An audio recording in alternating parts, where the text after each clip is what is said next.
कि ये कहानी कैसे नौजवान की है जिसे कुदरत ने नातमा और कमजोर पैदा किया था, लेकिन वो ये नहीं जानता था कि उसका इस दुनिया में मसरफ क्या है।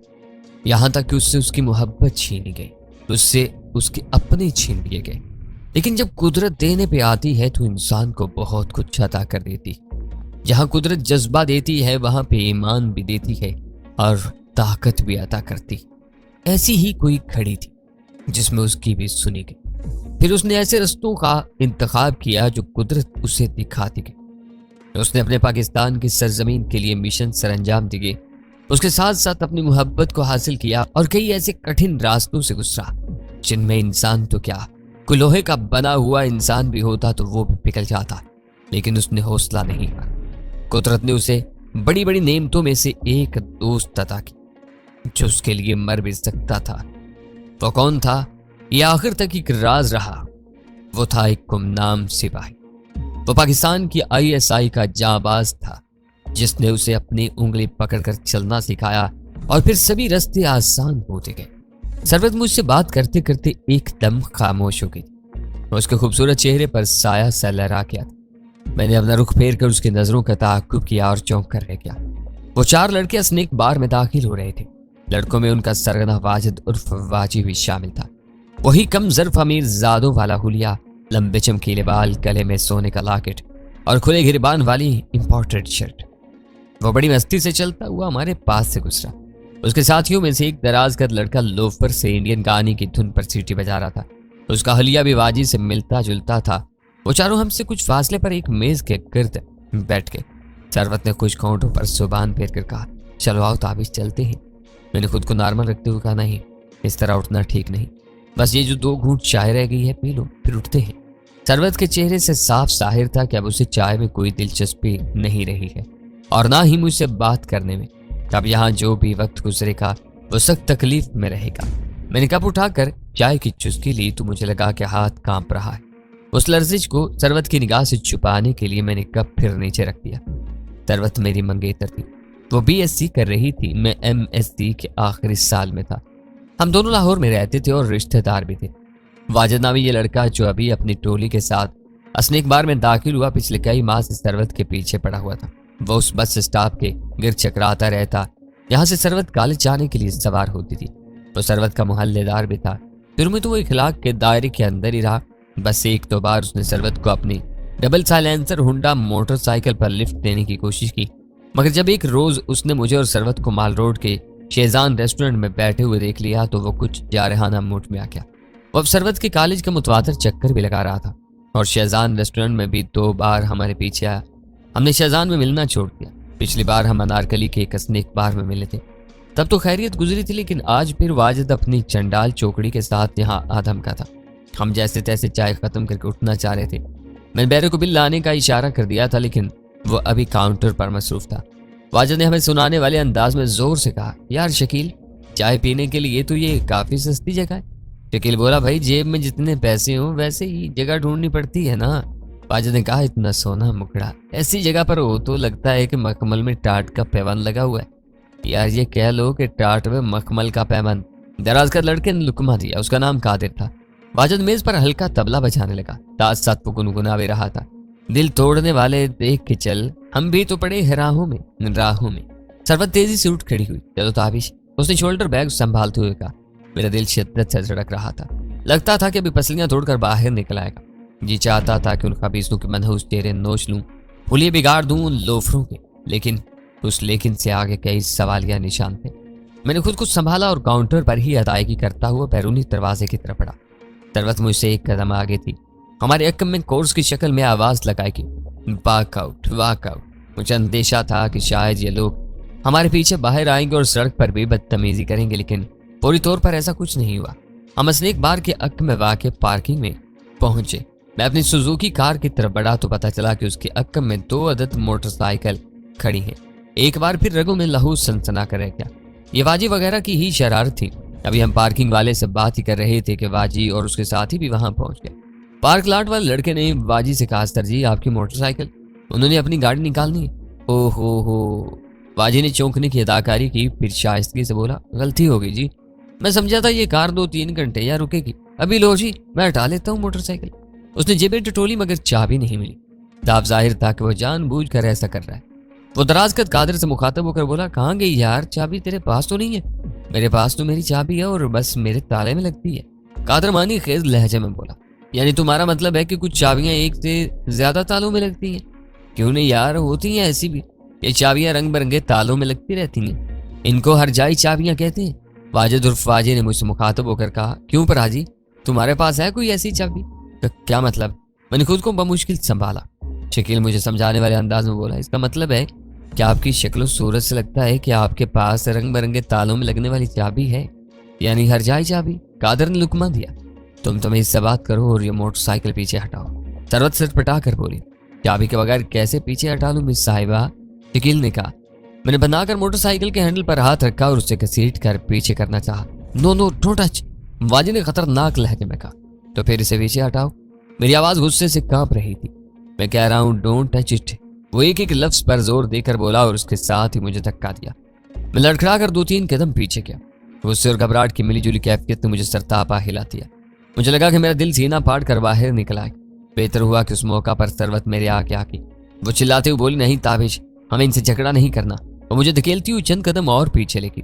मैं सरतापा लर्ज रहा था। दिल चाहता था कि कुछ भी हो जाए, एक बार तो इसका भी वाजी पर टूट पड़ूं। दूसरी तरफ वाजी बिपरा हुआ शेर नजर आ रहा था। मुझे नहीं लगता था कि वो मेरी कोई पेश चलने देगा। बेहतर हुआ कि शकील और कादर ने उसका रास्ता रोक लिया। शकील वाजी को पीछे धकेलते हुए बोला, छोड़ो यार, सिंगल पसली बंदा है, जाया शाया ना हो जाए। पता नहीं मेरे मुंह में क्या आया और मैंने क्या कहा। बहरतौर ये कोई मुतासर कुन अल्फाज नहीं थे। मैं अपने चकराते हुए जहन को संभाल कर पीछे हटाया। वाजी के दोस्तों ने दोनों मोटरसाइकिलें पीछे हटा दी।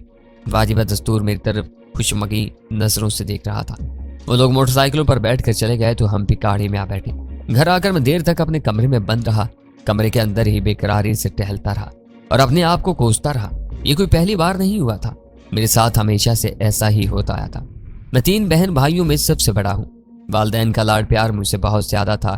वालिद महकमा आसार कदीमा में ऑफिसर थे, लेकिन चूंकि ईमानदार ऑफिसर थे इसलिए मुश्किल ही से गुजर बसर होती थी। कोई 2 साल पहले उनका इंतकाल हुआ तो अंदेशा था क्या माशी दबाव में आ जाएंगे, लेकिन वालिद साहब की दूर अंदेशी ने हमें संभाल लिया। उन्होंने अच्छे वक्त में एक बड़ी सड़क के किनारे 2 कनाल जमीन ले ली थी।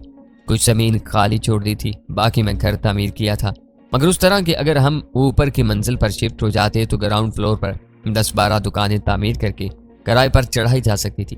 हमने ऐसा ही किया। उसके अलावा वालिद साहब की बीमा पॉलिसी ने भी हमें फायदा दिया। मैं बचपन में जिस्मानी लिहाज से खासा कमजोर वाक़ हुआ था, हम लड़कपन तक पहुंचते पहुंचते जिस्म पर थोड़ी बहुत बोटी आ गई। उसके बावजूद हम असर लड़कों में मुझे सिंगल पसली ही समझा जाता था। लड़ाई भड़ाई मेरे बस की बात नहीं थी, मगर लड़कपन और जवानी में बारहा ऐसे मौके आए जब मेरे लिए लड़ना जरूरी था। ऐसे मौकों पर अक्सर मेरी हिम्मत जवाब दी जाती थी। टांगों से जान निकलती महसूस होती थी और दिल 1000 मील फी घंटा की रफ्तार से धड़कने लगता। अपनी उस खामी पर काबू पाने की मैंने बहुत कोशिश की, लेकिन कभी कामयाब नहीं हो सका। आजकल फिर वही सूरत हाल दरपेश थी। चौमई किस्मत सरवत के मोहल्ले का ये लड़का उसके पीछे पड़ा हुआ था। उसकी हिम्मत रोज बरोज बढ़ती जा रही थी और मुझे लग रहा था कि वो आसानी से पीछा नहीं छोड़ेगा। उस दिन कमरे में बेकरारी से टहलते टहलते मैंने फैसला कर लिया कि 2-3 माह के लिए सरवत से मेल जोल बिल्कुल बंद रखूंगा और सरवत से भी कहूंगा कि वो बस में कॉलेज जाने के बजाय नासिर भाई के साथ मोटरसाइकिल पर चली जाया करे। पिछले 2-4 सालों में मुझे जब भी कहीं अपनी नातवानी के सबब हजीमत उठाना पड़ी या शर्मिंदगी का सामना हुआ, मेरे अंदर एक ख्वाहिश बड़ी शिद्दत से पैदा हुई और वो ये कि मैं खुद को जिस्मानी तौर पर मजबूत करूं। कम से कम इतना तो कर सकूं कि अपने जैसे किसी बंदे की ज्यादती का मुनासिब जवाब दे सकूं। उन दिनों मार्शल आर्ट का काफी शोर था। कराटे के क्लब खुले हुए थे। मैं भी गाहे बगाहे उर्दू बाजार के करीब वाक़ एक क्लब में जाता रहा था और हाथ पांव चलाता रहा था। बहरहाल मेरी उस मसरूफियत में मुस्तकिल मजाजी की कमी थी। अमूमन 2-4 माह तक क्लब जाने के बाद मेरी तवज्जो हट जाती थी, ध्यान किसी और तरफ चला जाता था। ध्यान दोबारा क्लब की तरफ तब आता था जब फिर किसी जगह शर्मिंदगी का सामना करना पड़ता था। उन दिनों मुझे इस बात का इल्म नहीं था कि जिस्मानी फिटनेस अलहदा चीज़ है, जबकि लड़ाई बढ़ाई वाला मिजाज रखना दीगर बात है। असली एक बार वाले वाक़े के बाद मैंने एक बार फिर शद्दुमत से मार्शल आर्ट क्लब जाना शुरू कर दिया। उन दिनों हमारे ये क्लब उर्दू बाजार के करीब से तब्दील होकर अनारकली की तरफ चला गया था। मुदस्सर आरिफ साहब हमारे उस्ताद थे। वो बड़ी मेहनत से हमें दाव पीस सिखाया करते थे। मैं 6-7 हफ्ते तक बाकायदगी से गया, लेकिन फिर उन्हीं दिनों मुझे टाइफाइड हुआ और क्लब जाने का सिलसिला एक बार फिर मुनक़ता हो गया। मैं जनवरी की वो ठट्टी हुई दोपहर कभी नहीं भूल सकता। मैं अपनी वालदा के साथ लिबर्टी मार्केट से शॉपिंग करके घर वापस आया तो फोन की घंटी बजने लगी। मैंने रिसीवर उठाया। दूसरी तरफ सरवत की छोटी बहन नुसरत थी। उसने अश्क बार लहजे में कहा, भाई भाजी का कुछ पता नहीं चल रहा। उन्होंने 12 बजे आना था, अब 3 बज गए हैं। वो कॉलेज में भी नहीं है। मैं सरतापा लरस गया। तो कहाँ गई वो? अबू और नासिर भाई पुलिस स्टेशन गए हैं। किसी ने खबर दी है कि बाजी को शायद वो फिक्रा मुकम्मल न कर सकी और हिचकियों से रोने लगी। उसी दौरान में सरवत की फुप्पो ने रिसीवर थाम लिया। उन्होंने भी रोते हुए कहा, ताबिश बेटा जल्दी से थाने जाओ। पता चला कि घर के पास वाली सड़क से कुछ लोगों ने सरवत को जबरदस्ती गाड़ी में डाला है और लेके मेरी निगाहों के सामने जमीन आसमान घूमने लगे। रिसीवर फेंक कर मैं तेजी से गैराज की तरफ बढ़ा। अम्मी आवाजें ही देती रहेगी, क्या हुआ ताबिश? आकर बताता हूँ, मैंने कहा और लरसते हाथों से गाड़ी स्टार्ट करके सड़क पर आ गया। मेरे ध्यान सीधा वाजी और उसके यारों की तरफ जा रहा था। हालांकि चंद दिन पहले भी मैंने फोन पर सरवत से पूछा था। उसने बताया था कि आजकल वाजी नजर नहीं आ रहा। मुझे उस वक्त भी पूरी तसल्ली नहीं हुई थी। मुझे लगता था कि शायद वो मुझे परेशानी से बचाना चाहती और आज के वाक़े ने तो मेरे बदतरीन अंदेशों को हकीकत का रंग दे दिया था। मैं सीधा थाने पहुंचा। सरवत के वालिद खालू उस्मान, उनके 2 मोहल्लेदार दोस्त और नासिर भाई थाने में ही मौजूद थे। लगता था कि अभी थोड़ी देर पहले खालू उस्मान और थानेदार में तल्ख कलामी हुई है। कशीदा से माहौल में थानेदार कच्ची रिपोर्ट लिख रहा था। खालू उस्मान बता रहे थे ये 2-3 बंदे थे। उनमें से एक शायद स्टेशन वैन के अंदर ही बैठा हुआ था। उन्होंने चेहरे मफलर वगैरह में छुपा रखे थे। उन्होंने मेरी बच्ची को घसीट कर वैन में फेंका। ये देखे, मौका से उसकी ये 2 किताबें मिली हैं। खालू उस्मान ने लरसते हाथों से 2 किताबें थानेदार की मेज पर की। बेशक ये सरवत ही की किताबें थी। थानेदार ने किताबें भी अपनी तहवील में ले ली। नंबर प्लेट पढ़ी है किसी ने? थानेदार ने कदर नर्म लहजे में पूछा। नहीं, पर गाड़ी का रंग और मेक वगैरह 2-3 बंदों ने देखा है। थानेदार के पूछने पर खालू उस्मान के दोस्त वहाज साहब ने तफसील से गाड़ी के बारे में बता दिया। थानेदार की हदायत पर एक ASI वायरलेस सेट पर पेट्रोलिंग गाड़ियों से राब्ते में मसरूफ हो गया। खालू उस्मान का चेहरा हल्दी की तरह जर्द था। मुझे तो डर लग रहा था कि कहीं उन्हें हार्ट अटैक ही ना हो जाए। मैंने नासिर भाई को एक तरफ ले जाकर कहा, मुझे तो लगता है कि ये उन्हीं लड़कों का काम है। कौन लड़के? वही वाजी, शकील और कादर वगैरह। मैंने आपको उनके बारे में बताया था ना? नहीं ताबिश, नासिर भाई ने नफी में सर हिलाया। मुझे नहीं लगता कि ये उनका काम है। जिस वक्त ये मामला हुआ वाजी वगैरह अपने घर की छत पर थे। वैसे भी लोगों ने जिन 3 बंदों के बारे में बताया है वो अपने हुलिये से बड़ी उम्र के लगते थे। कहीं ऐसा तो नहीं कि वाजी वगैरह ने किसी दूसरे से ये काम करवाया हो? मैंने ख्याल जाहिर किया। कर्ब की शिद्दत से मेरी आवाज़ टूट रही थी। अभी क्या कहा जा सकता है? वैसे वाजी के वालिद सिराज साहब तो खुद रिपोर्ट दर्ज कराने अब्बू के साथ आए हुए हैं। ये जो दाएं तरफ करीम कलर की शलवार कमीज में। नासिर भाई ने एक सेहतमंद शख्स की तरफ इशारा किया। पुलिस वालों ने कायदे की कार्रवाई करके और हमें तसल्ली तशवी देकर वापस भेज दिया। मैं खालू वगैरह के साथ ही उनके घर चला गया। घर का माहौल सख्त अफसरदा था। सरवत की दादी मुसलसल मुसल्ले पर थी और सजदे में गिरी हुई थी। खाला सफिया का भी रो रो कर बुरा हाल था। वो किसी भी उम्मीद अफसा इतला के लिए टेलीफोन से लगी बैठी थी। मोहल्ले की 2-3 औरतें भी मौजूद थी। मैंने खाला सफिया को तसल्ली दी। वो मेरे गले से लगकर सिसकने लगी। पता नहीं क्यों मेरा ध्यान बार बार वाजी और उसके साथियों की तरफ ही जा रहा था। मैं उनसे मिलना और बात करना चाहता था, लेकिन फिर ये ख्याल भी ज़हन में आता था कि कहीं बिगड़ा हुआ मामला और न बिगड़ जाए। सिर्फ शक की बुनियाद पर वाजी वगैरह पर इतना बड़ा इल्जाम नहीं लगाया जा सकता था। मैंने फ़ोन करके वालदा और चच्ची को भी खाला सफिया के घर ही बुला लिया। मैं चाहता था कि वो उनके पास रहें और दिलासा दें। और आज जिस मुश्किल और कर्ब में गुजरी कुछ मैं ही जानता हूँ। मैं गाड़ी लेकर दीवानावार सड़कों, अस्पतालों और पुलिस स्टेशनों पर घूमता रहा। मेरे कॉलेज के एक दोस्त से, जुबैर खान के भाई पुलिस ऑफिसर थे। जुबैर खान से फ़ोन पर बात हुई तो उसने कहा कि आ जाओ, अभी जाकर भाई से मिलते हैं और मशवरा करते हैं। सुबह के 5 बजे थे। अभी अंधेरा पूरी तरह छटा नहीं था। मैं खाला के घर से निकला और गाड़ी पर जुबैर की तरफ रवाना हुआ। अभी मैं 2 अंदरूनी सड़कों से निकलकर बड़ी सड़क पर मुड़ने ही वाला था कि सामने से आने वाले एक रिक्शे की वजह से रफ्तार धीमी करना पड़ी। जगह थोड़ी थी और मैं चाह रहा था कि रिक्शा आसानी से गुजर जाए। अचानक मेरी निगाह रिक्शे के अंदर बैठी सवारी पर पड़ी और मैं पहुंच कर रह गया। ये सरवत थी। उसके सर पर दुपट्टा था और दुपट्टे के पल्लू ने 2/3 चेहरे को नकाब की शक्ल छुपाया हुआ था। मैंने इस सरवत को नहीं देखा, उसने भी मुझे देख लिया। उसके चेहरे पर जलजले के आसार नमूदार हुए। मैंने गाड़ी रोक ली, रिक्शा भी रुक गया। मैं दरवाजा खोलकर जल्दी से सरवत के पास गया। वो रिक्शे से उतर आई। उसकी आंखों में आंसू दमक रहे थे। सुबह के उन अवलीन लम्हों में यह अंदरूनी सड़क तकरीबन सुनसान ही थी। सरवत मेरे कंधे से चिमट गई और सिसकियों से रोने लगी। मैंने रिक्शे वाले को किराया देकर रुखसत किया और सरवत को लेकर गाड़ी में बैठा। सरवत, तुम ठीक तो हो ना? हाँ मैं ठीक हूँ, उसने रोते हुए कहा। 1-2 राहगीर ताज्जुब से हमें देख रहे थे। मेरी गाड़ी का रुख बड़ी सड़क की तरफ था। मैंने गाड़ी को उसी रुख पर आगे बढ़ाया और 3-4 मिनट ड्राइव करने के बाद एक चिल्ड्रन पार्क के अक्क में रोक दिया। मेरे हाथ पांव कांप रहे थे। सरवत आंखें बंद किए मुसलसल सिसक रही थी। मैंने उसका कंधा थपथपाया और तसल्ली बख्श लहजे में कहा, सरवत तुम जिंदा सलामत हमारे पास हो, इससे बड़ी कोई बात नहीं है। बाकी सब कुछ बेमानी है। मुझे बस इतना बता दो वो कौन लोग थे जो तुम्हें ले गए थे। वो बददस्तूर रोती रही। उसने मेरे सवाल का कोई जवाब नहीं दिया। मैंने कहा चलो ठीक है, कुछ ना बताओ। अगर तुम्हारे ज़हन में बोझ पड़ता है तो खामोश रहो। मेरे लिए खुशी कम नहीं है कि मैं तुम्हें सही सालम अपने सामने देख रहा हूँ। काला खालू बहुत परेशान है तुम्हारे लिए। एक एक सेकंड उन पर भारी गुजर रहा है। चलो घर चलते हैं। मुझे लगा कि वो कुछ कहना चाह रही है। क्या बात है सरवत, जो कहना है बिला झिझक कहो। उसने आंसू पूछ ली और कदरे हौसले में नजर आने लगी। आंसुओं के चंद घूंट भरकर वो बोली, मुझे ले जाने वाले वाजी और उसके दोस्त थे। इंकिशाफ धमाका खेज था। लेकिन मेरा मतलब है सरवत, वो खुद तो मौका पर मौजूद नहीं थे। नासिर भाई ने बताया कि वो महकला करेगा। हाँ, उन्होंने खुद कुछ नहीं किया, किसी से कराया है। मुझे सब कुछ तफसील से बताओ सरवत, शुरू से बताओ क्या हुआ था। अगले 5-10 मिनट में सरवत ने अश्क बार लहजे में और रुक रुक कर मुझे जो कुछ बताया उसका खुलासा ये है। करीबन 8-10 रोज पहले सरवत के भाई नासिर को किसी काम से इस्लामाबाद जाना पड़ा था। उन दिनों 2-3 बार सरवत हस्बे साबिक बस में कॉलेज गई। एक दिन बस स्टॉप पर वाजी ने फिर सरवत से बदतमीजी की। उसने 2-3 शर्मनाक जुमले कसे, जिसके बाद सरवत भी तेज में आ गई। उसने उसे बुरी तरह डांटा, धमकाया और कहा कि तुम गंदी नस्ल से हो। उससे पहले के लोग इकट्ठे हो जाते वाजी अपनी डबल साइलेंसर मोटरसाइकिल पर वहां से रफू चक्कर हो गया। बेहतर था कि सरवत उस वाक़े के बारे में घर वालों को या फिर मुझे बताती थी, लेकिन ये सब कुछ वो पी गई। उसने उम्मीद की शायद उस वाक़े के बाद वाजी को अकल आ जाएगी और वो उस मामले को मजीद खराब नहीं करेगा, मगर ये सब कुछ ख्याल खाम साबित हुआ। कल सुबह सरवत को फिर बस में कॉलेज जाना पड़ा। शायद वाजी और उसके साथी किसी ऐसे ही मौका की ताक में थे। जब वो दोपहर के वक्त कॉलेज से वापस आ रही थी, अचानक 2 हट्टे कट्टे अफराद ने उसे घसीट कर स्टेशन वैन में डाल दिया। उसके मुंह पर एक बदबूदार रुमाल रखा गया। सरवत कुछ देर के लिए होश व हवा से बिल्कुल बेगाना हो गई। जब होश आया तो शाम होने वाली थी। वो एक नामालूम कमरे में थी। उसके दोनों हाथ नायलून की रस्सी से पुष्ट पर बने हुए थे। फर्श पर एक फोम पड़ा था और कोने में अलमारी रखी थी। सरवत का सर भारी हो रहा था और चीख मचला रहा था। उसने मदद के लिए पुकारना शुरू किया और बंद दरवाजे को ठोकरें मारी। थोड़ी देर बाद दरवाजा खुला और वासी अंदर आ गया। उसने सरवत को धकेल कर फोम पर फेंका और चाकू निकाल कर उसे धमकाया। उसके साथ ही बोला कि वो जितना मर्जी चिल्ला ले, यहाँ दूर दूर तक उसकी आवाज सुनने वाला और कोई नहीं। सरवत के हाथ रस्सी की सख्त बंदिश से नीले हो रहे थे। वाजी ने चाकू की मदद से रस्सी काट दी। सरवत ने उसकी मिन्नत समाजत की, उससे माफी मांगी, उससे कहा कि वो उसे जाने थे।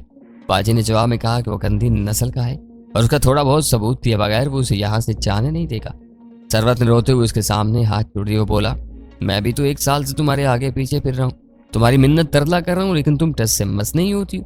जिसके साथ गुलछरे उड़ाती हो उसमें क्या सुरखाब के पर लगे हुए हैं जो हम में नहीं है। बाकी मैंने तुम्हें याद रखना नहीं है, छोड़ देना है, लेकिन छोड़ने से पहले थोड़ी सी सजा जरूर देनी है। उन बातों के दौरान में ही अचानक कहीं आसपास पुलिस गाड़ी का सायरन सुना दिया। वाजी के चेहरे पर रंग सा आकर गुजर गया। वो तेजी से बाहर निकला और निकलते हुए दरवाजे को बाहर से लॉक कर गया। ताहम वो सरवत के हाथ दोबारा नहीं बांध सका था। किसी साथ वाले कमरे से उसकी आवाज आई। वो अपने दोस्तों के साथ बात कर रहा था। फिर वो सारे अफरा तफरी में कहीं चले गए। सरवत मदद के लिए जोर जोर से चिल्लाती रही। उसे डर था कि कहीं पुलिस की गाड़ी उसे ढूंढे बगैर आगे न निकल जाए। वही हुआ जिसका अंदेशा था। सरवत की मदद के लिए कोई नहीं आया। गाड़ी गालबन आगे निकल चुकी थी। सरवत को कुछ मालूम नहीं था कि वो लाहौर में है या लाहौर से बाहर, और ये कौन सी जगह है। जब दरवाजा पीट पीट कर उसके हाथ जख्मी हो गए और चिल्ला चिल्ला कर गला बैठ गया तो उसको यूं लगने लगा कि शायद इर्द गिर्द कोई मौजूद नहीं, मगर उसकी छठी हिस्स कह रही थी कि कोई मौजूद है, बस दम साधे बैठा है। शदीद परेशानी और हरास के बावजूद सरवत अपना दिमाग इस्तेमाल करने लगी थी। वो मुसलसल सोच रही थी कि उस कमरे से कैसे निकला जा सकता है। कमरे की अकलौती खिड़की से बाहर आहिनी ग्रिल लगी थी और किसी स्टोर नुमा तारीख कमरे की झलक नजर आती थी। अटैच बाथरूम में भी एक छोटी खिड़की मौजूद थी और वहां भी मजबूत आहिनी ग्रिल लगी थी। सरवत ने अलमारी खोली। वहां से उसे छोटे दस्ते की एक हथौड़ी मिल गई। वो उस हथौड़ी के साथ कमरे की खिड़की की ग्रिल पर सर पे लगाने लगी। उसे मालूम था कि वो उस आहिनी ग्रिल का कुछ नहीं बिगाड़ सकती। ताम उसे उम्मीद थी कि अगर कोई बाहर मौजूद हुआ तो उस हरकत के बाद सामने जरूर आएगा, और फिर ऐसा ही हुआ। दरवाजे का ताला खुलने की आवाज आई। सरवत ने हिम्मत की और दरवाजे के बिल्कुल पास खड़ी होगी। एक शलवार कमीज वाला शख्स राइफल बदस्त अंदर दाखिल हुआ। सरवत ने अंधाधुंध उसके सर के पिछले हिस्से पर हथौड़ी की इस तरफ लगाई। उसे एक जर्ब ने ही जवान साल शख्स को जमीन बोस कर दिया। ये को पठान चौकीदार था। सरवत उसकी तरफ देखे बगैर बाहर भागी।